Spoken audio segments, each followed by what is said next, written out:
அந்திசாயும் வேளையில் ஒரு அடர்ந்த காட்டின் நடுவில் வீரென்ற மிகுந்த சத்தத்துடன் ஒரு பெண்ணின் குரல் கேட்கிறது. அவள் ஒரு அழகான ஆண் குழந்தையை பிரசவிக்கிறாள். ஆதரவற்ற அந்த தாய்க்கு பிரசவம் பார்த்தது. அவள் 8 வயது தெய்வ குழந்தையான மகள் மீனாட்சி. தந்தை வீரமுத்து சுற்றுமுற்றும் பார்த்து காவலுக்கு நிற்கிறார். குழந்தை பிறந்த அடுத்த நிமிடம் அவர்கள் வந்துவிட்டார்கள், வாங்க போலாம் என்று வீரமுத்து அவசரப்படுத்த அந்த இடத்தை விட்டு விரைகிறார்கள். அவர்கள் மூவரும் பிறந்த குழந்தையுடன் யாருக்கோ பயந்து மறைந்து அந்த காட்டில் செல்வது போல தெரிகிறது. அவர்களின் கண்களில் கண்ணீர் கலந்த பயம். அரசனின் ஆணையை ஏற்று அவர்களை தேடிச் சென்று கொள்வதற்கு படை வீரர்களின் காலடி சத்தம் மிக சமீபத்தில் கேட்டது. வீரமுத்து விரைவாக நடக்குமாறு கேட்கிறான். ஆனால் சற்று நேரத்திற்கு முன்பு காட்டில்தான் பெற்றெடுத்த பச்சிளம் குழந்தையை தன் நெஞ்சில் சுமந்து கொண்டு செல்லும் நல்லம்மாளுக்கு நடக்க முடியவில்லை. ஆனால் தன் மகள் மீனாட்சியின் நடையில் இருக்கும் தைரியம் அவளுக்கு ஒருவாறு தன்னை ஊக்கப்படுத்துகிறது. காலடி சத்தம் மிக சமீபத்தில் கேட்கிறது. நல்லம்மாள் ஏதோ ஒன்று கேட்க வீரமுத்து வேகமாக அவள் வாயை அடைக்கிறான். படை வீரர்கள் நெருங்கி வந்து கொண்டிருக்கின்றனர். என்ன இருந்தாலும் பச்சிளம் குழந்தையின் அழுகையை அவர்களால் நிறுத்த முடியவில்லை. நல்லம்மாள் கூறினாள், என்னால முடியலங்க, நாம எவ்வளவு வேகமாக சென்றாலும் அவர்கள் வந்து விடுவார்கள் என்று. இன்னும் தொப்புள் கொடி கூட அறுபடாத தன் குழந்தைக்கு கடைசியாக ஒரு முறை முத்தம் கொடுத்து தன் மகள் மீனாட்சியிடம் கொடுக்கிறாள். என் கண்ணே, நாங்கள் முன்பு கூறியது போல உன் தம்பியை தூக்கிட்டு ஓடு, நாம் பேசிய இடத்துக்கு போ, தைரியமாயிரு. அந்த கொடுங்கோல் மன்னனின் வம்சமே உங்கள் இருவர் கையால் தான் அழிய வேண்டும், வேகமாக செல் என்று மீனாட்சியிடம் கூறுகிறாள். இதுதான் அவளது இறுதி வாழ்த்தாக இருக்கும் என்று நல்லம்மாளுக்கு தெரிந்திருந்தது. வீரமுத்துவின் கண்கள் சுற்றுமுற்றும் அலைகிறது. ஆனால் நல்லம்மாளின் கண்கள் மீனாட்சியின் மேலும் தன் பச்சிளம் குழந்தையின் மேலும் உள்ளது. மீனாட்சியின் துணிவுதான் அவர்கள் ஒரே நம்பிக்கை. இருளை கிழித்து கொண்டு படை வீரர்கள் நல்லம்மாள் மற்றும் வீரமுத்துவின் முன்னால் நிற்கிறார்கள். அவர்கள் தங்கள் குழந்தை சென்ற பாதையை மறித்து ஒரு அரணாக நிற்கிறார்கள். ஆனால் படை வீரர்கள் கருணை காட்டவில்லை. நல்லம்மாளையும் வீரமுத்துவையும் கொடூரமாக தாக்கிக் கொள்கின்றனர். அவர்களின் அலறல் சத்தம் காற்றில் எதிரொலிக்கிறது. மீனாட்சி தன் சகோதரனை தூக்கிக் கொண்டு ஓடுகிறாள். அடர்ந்த மரங்களுக்கு நடுவே ஓடுகிறாள். அந்த சிறிய பெண்ணின் காதில் விழும் சத்தம் மேலும் அவள் இதயத்தை நொறுக்குகிறது. படை வீரர்கள் தன் தாயையும் தந்தையும் வெட்டிக் கொள்கிறார்கள். தன் தாயின் அலறல் சத்தத்தை கேட்டுக்கொண்டே தன் சகோதரனை காப்பாற்றுவதற்காக ஓடுகிறாள் மீனாட்சி. உலகத்தின் எடை அவள் சிறிய தோள்களில் உள்ளது. தன்னுடைய சகோதரனின் வாழ்க்கை இப்போது அவள் கையில் உள்ளது.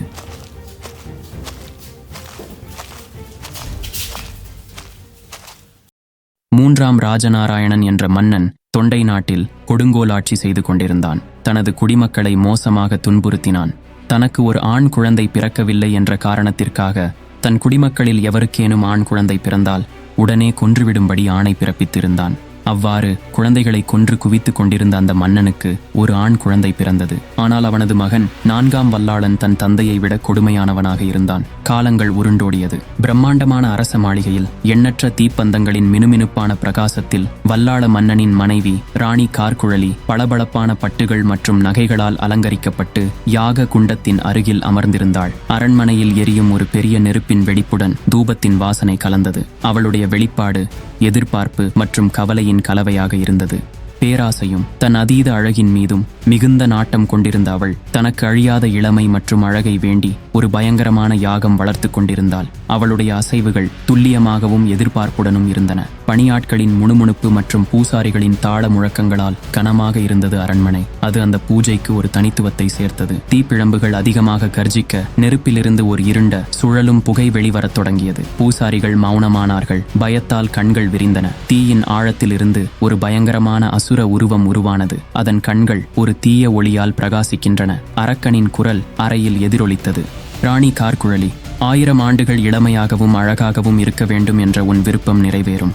ஆனால் நித்திய இளமையின் விலை அதிகம். அதற்கு நீ ஒரு உபாயம் செய்ய வேண்டும் என்று அந்த அரக்கன் கூறினான். அரக்கனை முறைத்து பார்த்த கார்குழலியின் இதயம் துடித்தது. நான் என்ன செய்ய வேண்டும் என்று அவள் கேட்டபோது அவள் குரல் லேசாக நடுங்கியது. அரக்கனின் பார்வை அவளுக்குள் ஊடுருவியது.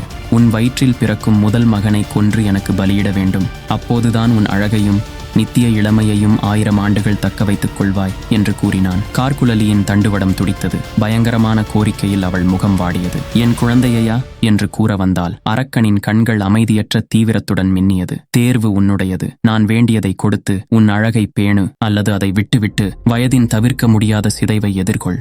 பயத்தையும் சோகத்தையும் மறைக்க போராடி தயக்கத்துடன் தலையசைத்தாள். நான் நிபந்தனைகளை ஏற்றுக்கொள்கிறேன் என்று அவள் சொன்னாள். அரக்கனின் வடிவம் தீப்பிழம்புகளில் சிதறி மறைந்தது. கார்குழலி இப்போது தனியாக ஒளிரும் தீப்பிழம்புகளை வெறித்து பார்த்தாள். அவளுடைய இருண்ட ஒப்பந்தத்தின் சுமையால் அவள் இதயம் கனத்தது. அவளுடைய எண்ணங்கள் எதிர்காலத்தை நோக்கி நகர்ந்த போதும் தன்னுடைய நிரந்தர இளமைக்காகவும் அழகுக்காகவும் அவளுடைய வாக்குறுதியை காப்பாற்றுவதில் உறுதியாக இருந்தாள். வல்லாள மன்னனின் செழிப்பான சிம்மாசன அறையில் பதற்றம் நிறைந்த சூழல் நிலவியது. இரக்கமற்ற ஆட்சிக்கு பெயர் போன கொடுங்கோல் மன்னன் தன்முன் மண்டியிட்டு அமர்ந்திருந்த முனிவரை பார்த்து கண்களை சுருக்கியபடி கடுமையான முகபாவத்துடன் நின்றான். நீண்ட வெண்ணிற தாடியும் ஞானம் நிறைந்த கண்களும் கொண்ட அந்த முனிவர் வலுக்கட்டாயமாக வரவழைக்கப்பட்டிருந்தார். மகா மண்டபத்தில் மன்னர் வல்லாளனின் குரல் எதிரொலித்தது. என் ஆணையை ஏன் மீறினாய்? என் விவகாரங்களில் தலையிட வேண்டாம் என்று நீ எச்சரிக்கப்பட்டாய். அவருடைய குரல் உணர்ச்சி மிகுந்ததாக இருந்தது. அவருடைய கண்கள் அபாயகரமான ஒளியை கொண்டிருந்தன. முனிவர் நிமிர்ந்து பார்த்தார். அவரது பார்வை நிலையானது, ஆனால் சோர்வானது. மன்னா, நான் செய்த ஒரே குற்றம் உண்மை பேசியதுதான். நீங்கள் அதிகாரத்தையும் ஆதிக்கத்தையும் தேடுகிறீர்கள், ஆனால் கொடுங்கோன்மையின் மூலம் அமைதியை காண முடியாது. வல்லாளனின் கண்களில் கோபம் கொப்பளித்தது. போதும் உன் திமிர். வல்லாளன் விரைந்து தன் வாளை உருவினான். அந்த வாள் அச்சுறுத்தும் வகையில் பளபளத்தது. வாள் கீழே இறங்கிய போது முனிவரின் கண்கள் பயம் மற்றும் சரணடைதல் கலந்த கலவையால் விரிந்தன. ஒரே ஒரு குரூரமான வீச்சில் அவரது தலையை துண்டாக்கினான். முனிவர் தலை தரையில் விழுந்தபோது அவரது கடைசி மூச்சு ஆழ்ந்த கசப்புடன் கூடிய சாபமாக இருந்தது. வல்லாளா, உனக்கு பிறக்கும் பிள்ளை பூமியில் விழுந்தால் உன் ஆட்சிக்கு முற்றுப்புள்ளி வைக்கப்படும். அதோடு உனக்கு பிறக்கும் குழந்தையை முதலில் கையில் ஏந்தும் நபரால் தான் உனக்கு மரணம் நிகழும். உன் ராஜ்யமும் நொறுங்கிப் போகும். முனிவரின் உடல் அசைவற்று கிடந்தது. ஆனால் அவருடைய சாபம் காற்றில் கனமாக தொங்கியது. அவருடைய வார்த்தைகளின் எதிரொலிகள் சிம்மாசன அறையின் குளிர்ந்த கல் சுவர்கள் வழியாக எதிரொலித்தன. வல்லாளன் சாபத்தின் உண்மையான எடையை உணராமல் அதிகார எண்ணங்களால் எரிக்கப்பட முகத்தை திருப்பிக் கொண்டான். அந்த மன்னனுக்கு வெகு காலம் குழந்தை பாக்கியமே இல்லாமல் இருந்தது. ஒருமுறை மனைவி கர்ப்பவதி ஆயினாள். பிறக்கும் குழந்தை பூமியை உடனே தொட்டுவிட்டால் தனக்கு மரணத்தை சம்பவிக்கும் என்றாலும் அந்த சாபம் தோல்வி அடைந்து விட்டால் அதற்கு பிறகு தனக்கு ஆபத்து கிடையாது என்பதை தெரிந்து வைத்திருந்தவன் என்ன செய்வது என தவித்தான். அந்த காலங்களில் கட்டில்கள் கிடையாது, சொகுசான மெத்தை போன்றவையும் கிடையாது. பிரசவம் என்றாலே பிரசவ தீட்டுப்படாமல் இருக்க பிரசவ வேளை வந்ததும் வீடுகளின் மூலைகளில் அவர்களை தனியாக இருக்கச் சொல்வார்கள். தரையில் பாயின் மீதுதான் இருந்து பிரசவிப்பார்கள். அத்தனை கட்டுப்பாடு இருந்த காலம் அது. அதனால்தான் பிரசவம் பார்க்க என்றே அனுபவம் மிகுந்த வயதான ஆட்சிகளை கர்ப்பிணிகளுக்கு துணையாக இருக்க வைப்பார்கள். பெரியாச்சி என்பவர் தொண்டை நாட்டில் கொண்டித்தோப்பு கிராமத்தில் மருத்துவச்சியாக பணிபுரிந்து வந்தார். குழந்தைகளை பிரசவிக்கும் திறமைக்காக அவள் நன்கு அறியப்பட்டாள். வாள் சண்டை, ஈட்டி எறிதல் போன்ற தற்காப்பு திறமைகளை அவள் நன்கு அறிந்திருந்தாள். அரசன் தன்னுடைய படையினரை அனைத்து இடத்துக்கும் அனுப்பி மனைவிக்கு பிரசவம் பார்க்க தக்க துணையை தேடினான். ஆனால் யாரும் அவனுக்கு உதவ முன் வரவில்லை. ராணிக்கு பிரசவ வலி வந்துவிட்டது. பிறக்கும் குழந்தையும் நலமாக இருக்க வேண்டும், அதே நேரத்தில் தானும் அழியாமல் இருக்க வேண்டும் என கவலை அடைந்த மன்னன் உடனடியாக கிளம்பி தானே ஊருக்குள் சென்று நல்ல ஆட்சியை பிரசவத்திற்காக தேடிக்கொண்டிருந்த போது மன்னனின் முன்னால் பெரியாச்சி தென்பட்டாள். பெரியாச்சியின் உதவியை மன்னன் நாடினான். பெரியாச்சியும் அவனது மனைவிக்கு பிரசவம் பார்த்து தருவதாக கூறி அவனிடம் ஒரு நிபந்தனை போட்டாள். அந்த நிபந்தனையின்படி அவள் அவனுக்கு பிறக்கும் குழந்தையின் உடல் பூமியில் படாமல் வைத்துக் கொண்டிருந்து விட்டால் அவளுக்கு ஏராளமான பொன் பொருட்களை தருவதாக உறுதியளித்தான். ஆனால் தன் குழந்தையை முதலில் தூக்குபவர்கள் கையால் தான் தனக்கு மரணம் என்பதை அறிந்திருந்த மன்னன் பெரியாட்சியை குழந்தை நல்லபடியாக பிறந்தவுடன் கொன்றுவிட முடிவு செய்து வைத்திருந்தான். குழந்தை பிறந்தது. குழந்தையை தன்னுடைய கையில் ஏந்திக் கொண்டு கார்குழலியின் அருகிலேயே அமர்ந்திருந்தாள் பெரியாச்சி. காலக்கெடு முடிந்ததும் அரசன் வந்து அந்த குழந்தையை கார்குழலியிடம் தருமாறு கேட்டான். ஆனால் பெரியாச்சியோ குழந்தையை தன் கையிலேயே வைத்துக்கொண்டு முதலில் தனக்கு தரவேண்டிய பொருட்களை தருமாறு கூறினாள். ஆணவம் பிடித்த மன்னனோ ஒரு வயதான பெண்மணியினால் தன்னை என்ன செய்ய முடியும் என இருமாப்புடன் உருவிய வாளுடன் பெரியாச்சியின் அருகில் சென்றான். அவ்வளவுதான். ஆத்திரமடைந்த பெரியாச்சி 4 கைகளுடன் கோரமான உருவை கொண்டு பயங்கரமான கண்களுடன் தன் சுய உருவை காட்டியபடி அங்கு அமர்ந்தாள். அவள் கூறினாள், அடே வல்லாளா, நான் யார் என்று தெரியுமா? உனக்கு பிறந்த இந்த குழந்தை யார் என்று தெரியுமா? முன்பு ஒரு காலத்தில் உன் தந்தை என்னையும் இந்த பிஞ்சு குழந்தையையும் கொடூரமாக கொலை செய்தான். அந்த மீனாட்சிதான் நான். உன் வம்சத்தை அழிக்க காளியின் அவதாரமாக வந்துள்ளேன். ஒரு கையில் குழந்தையை உயர்த்தி பிடித்தாள். இன்னொரு கையினால் பேராசை பிடித்த மன்னனின் மனைவியை தூக்கி தன் தொடை மீது வைத்துக்கொண்டு அவள் வயிற்றை கிழித்து குடலை உருவி கடித்து தின்றாள். அதற்கிடையில் தன் அருகில் உருவிய வாளுடன் வந்த மன்னனை தன் காலடியில் தள்ளி அழுத்திக் கொன்றாள்.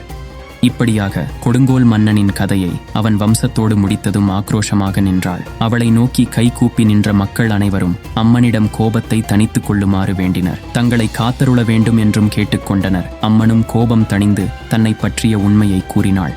தான் காளியின் அவதாரம் எனவும் தன்னை துதித்து வணங்கி வந்தால் தான் குடிகொள்ளும் ஊரை காப்பேன் எனவும் கர்ப்பிணிகளுக்கு சுகப்பிரசவமாகவும் அவர்களுக்கு பிறக்கும் குழந்தைகள் நன்கு வளரவும் தான் உதவுவேன் என்றும் அவர்களுடைய குழந்தைகளுக்கு தானே பாதுகாவலராக இருப்பேன் எனவும் உறுதி தந்தாள். இப்படியாக தன்னை அடையாளம் காட்டிக்கொண்டவள் பல கிராமங்களில் கிராம தேவதையாகவும் நகரங்களில் நகர மக்கள் வணங்கும் பேச்சி அல்லது பெரியாச்சி அம்மனாகவும் விளங்கி வருகிறாள்.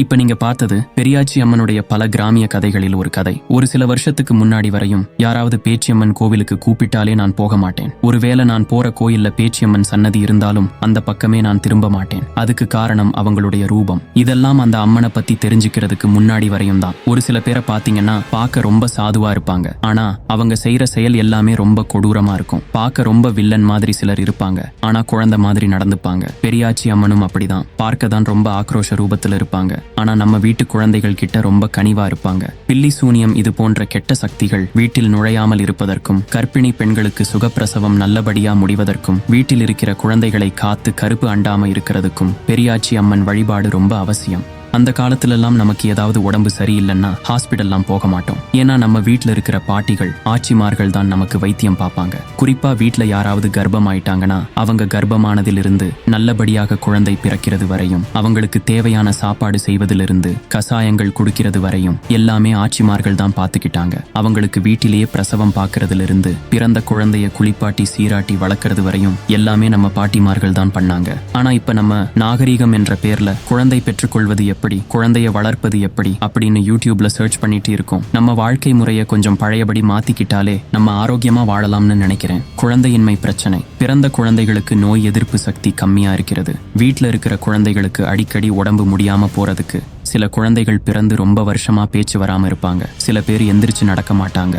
இது மாதிரி உங்களுக்கு குழந்தைகள் சம்பந்தமான பிரச்சனைகள் இருந்துச்சு அப்படின்னா ஃபர்ஸ்ட் டாக்டர் ட்ரீட்மெண்ட் கண்டிப்பாக வேண்டும். அதே நேரத்தில் உங்கள் குழந்தைகளை பெரியாச்சி அம்மன் காலடியில வச்சு முழு மனசோட வேண்டிக்கோங்க, எல்லாமே சரியாயிடும். இந்த வீடியோ உங்களுக்கு பிடித்திருந்தால் ஒரு லைக் போட்டு நம்ம சேனலுக்கு சப்ஸ்கிரைப் பண்ண மறந்துடாதீங்க. மீண்டும் இன்னொரு தெய்வத்தின் கதையுடன் அடுத்த வீடியோவில் சந்திப்போம். நான் உங்கள் லிங்கா, இது உங்கள் மோனமதில். நன்றி.